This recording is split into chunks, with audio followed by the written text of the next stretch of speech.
Hello, my friends, and welcome back to the shop. Today we are broadcasting again from the Crossroads,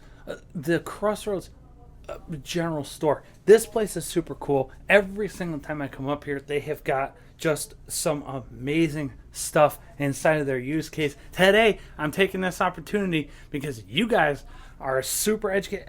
You guys are going to tell me more about this thing than I'm ever going to be able to figure out. But we have on the table today, I got to show it to you because they're always so cool and I can never get enough of them. But a P08 Luger.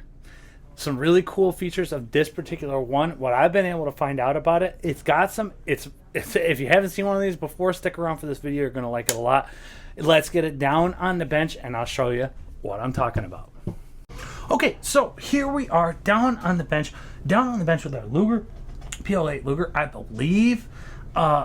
believe that this is a 30 cal Luger 7.65 designation. And when we look at the bore, we can see that that's accurate because that's pretty tiny. It's a little bit definitely a little bit smaller than straight up 9mm. This is a pretty cool old piece. When you hold this thing, the feel in the hand, this thing feels like $1 million, and you really wonder at the time this must have been really incredible to see this kind of technology and just this level of machining and manufacturing would have really been unheard of. It just would have been a sight to behold. That's all. And essentially 8 rounds overall, 7 plus 1 in capacity, in recognizable calibers with pretty legitimate amount of power in a relatively small package. They've been using a lot of different configurations.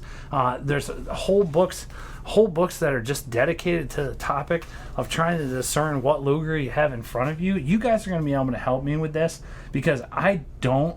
I'm not an encyclopedia on these things. Really, for me, it's all vintage S&W stuff.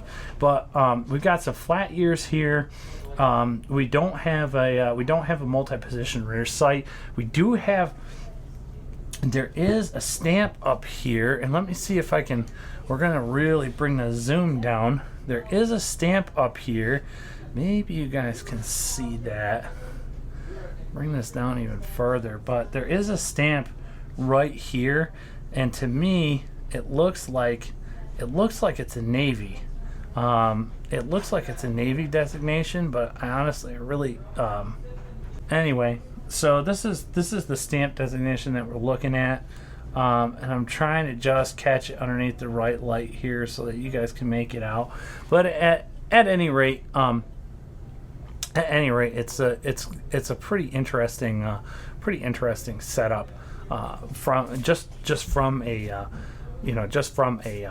mechanical standpoint. So a little bit of history on this thing is pretty cool. So originally this came from a guy named Borchardt. So Borchardt made it's in my book. Let me search. Shall I search for it? So Borchardt made something that looked kind of like this. Actually, not kind of like this. So it's very long. It's pretty cumbersome. But Borchardt made this gun. Went to the military trials. Did it. It did great. They wanted to adopt the firearm. However, the problem was that it was just a little, cumbersome. And so they asked him to change his design. They said, "Hey man, can you you lob some off the back end here, make this thing all short?" He said, "No, it's perfect the way it is, and I'm not going to alter my design just because you guys want it different." So he didn't. And then they ended up pretty much just handing it over to a different guy saying, "Look, this is what we want. This is what we want." He wouldn't make it. "Can you make it?" "Yeah, sure, I can make it." And that's how we ended up getting the Luger. So it's kind of an interesting setup. But for those of you that don't know exactly how this goes, and I know they actually did make some of these in 45 ACP too, not just 9mm or anything else. So for those of you that don't know exactly how this goes, we've got a grip safety back here, and I know that some of you Luger guys are going to be able to help identify this thing just by this larger flap grip safety. So we've got a large flap grip safety back there. Like I said, this is a single step. This is non-adjustable, non-two-step sight, and then we've got a driftable front sight here. But that's all I can really. That's what I can really make out the discerning on this. And this thing is in pretty rough shape, but this is definitely shooter grade. So the the last few of the serial here are 579, and it's stamped Germany there. That might help you guys with some of the identification stuff too.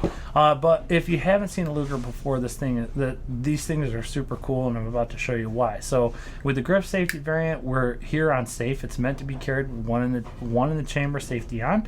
So we can turn the grip safety, or we can turn the manual safety off, push the grip safety in, and you can sort of see, right here, let me bring this down just a little bit, and you can see right here this tab is actually locking the gun up, so the whole gun is locked up and won't it can't come out of this position or rack another round. So when we turn the manual safety off, push the grip safety in, that is going to now allow this whole assembly to move, and we're going to be able to cycle another round. So the way that this looks, it looks kind of incredible. I'm going to try and do this so I can illustrate it on camera and not pinch myself, but this has a link, and then the link is broken, right? So once this holds the pressure, holds pressure in the chamber just enough, locks this up so that the pressure in the bore starts to come down, and then as the recoil will start to bump this whole thing back, and as it bumps this back, this link is broken, and then the whole thing all moves back like that. So you can see the barrel and the receiver. The barrel and the receiver are moving there. It's a lot to kind of hold together and illustrate for you, but as this thing goes, it comes back into position so I can grab another round off the top of the magazine, and then as it slams down and slams shut, the link is then closed again, and now the gun is in battery and it's ready to fire. That happens every single time this is cycled, and it has to shoot. It has to be a super soft shooter and shoot like a dream, because you got all this metal on top, and then all of this energy is directed in different directions, not directed back into your hand. It's just it's a really interesting interesting setup. The reason why I don't think that this is a Navy is because I don't think that we have the appropriate barrel length here, and we're missing that sort of two-stage adjustable rear sight there. As far as the disassembly goes here, I'm not going to take this down. This is we're in a gun shop, and I'd hate to have something go springing and sprunging all over the place, or just something happen on reassembly or whatever. So I'm not going to take it down. But I just thought that this is just such a cool thing, and there's so much information out there on Lugers. There's lots of different channels to go to. I mean, Ian McCullum has got a Forgotten Weapons has got a great channel over there. If you're not watching him, then I don't know what you're doing. Then you're not watching Guns on YouTube.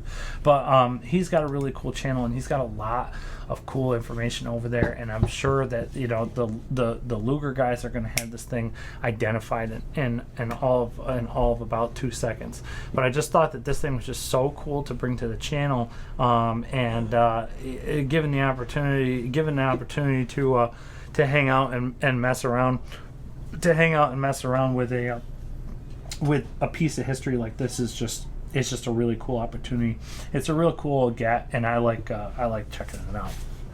Okay, so that is an overview on this really cool P08 Luger that I found. Again, this is in 7.65, 30 cal designation Luger. If anybody has any more information on this, please let me know. The book that I was using was by Luc Gallieu, and I believe he is French. But the book looks like this. I'm sure you'll be able to find it if you're those of you who are